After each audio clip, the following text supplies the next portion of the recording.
techniques. The Bhoi District Sports Association, through its athletic committee, conducted a selection trial today to choose athletes for the Bhoi district team for the upcoming Meghalaya Games. Around 100 male and female athletes participated in the trial, with the RBDSA official announcing that only 30 athletes, in which 15 females and 15 males, would be selected to represent the district at the Meghalaya Games.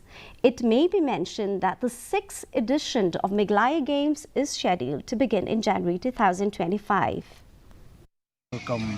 Selection nak athletes jongka RBDSA kiban lay punishmenta akan ke 6 Meghalaya Games banglong Hawaii jer. Bat ni lapendap ru apo jong gini ki sengi beladap ia ka swimming hang teh po trail fun park hang teh po umtro hang teh ngelayo ia ki kinong jengi ki babun hi ki samla chanrang kan thei laiwan bat menta ka snem ka sini menengkong ke ba nagaliang jongka Bhoi District Sport Association ngi simbenta ha ka jengi dei bat ka swimming de ha ka jengi dei bat ka archery ru ngi menta ka snem nagaliang jongka RBDSA ngi simbenta bat ka practice ia kane ka kam ngi senang penlong hapo ini kisngi bat kum juru ngi la pendap ia kane ka trial selection ya ke football nak menta ki kentai bat chenrang hapa madan nongjiri.